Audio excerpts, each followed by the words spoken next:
হচ্ছে লাউ চিংড়ির রেসিপি। প্রথমত একটি প্যানে আমি তেল গরম করে তাতে চিংড়ি ভেজে নিচ্ছি। চিংড়ি মাছগুলোতে আমি হলুদ গুঁড়ো মিক্স করেছি।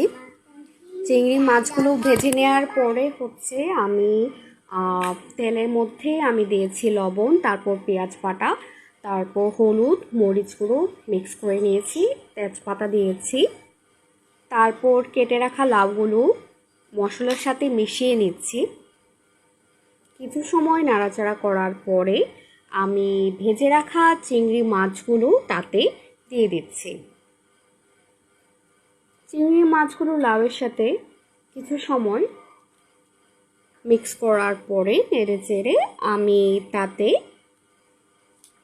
সামান্য পরিমাণে জিরা গুঁড়ো অ্যাড করে নিয়েছি। তারপর একটি ঢাকনা দিয়ে ঢেকে দিচ্ছি।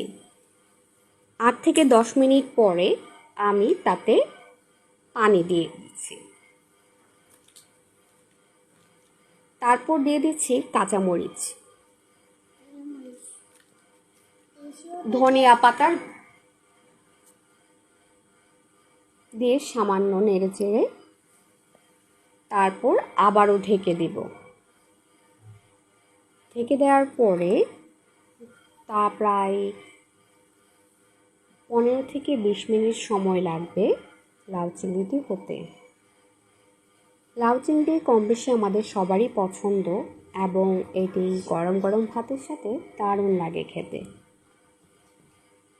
আলহামদুলিল্লাহ, আমার লাউ চিংড়ি তৈরি হয়ে গেছে।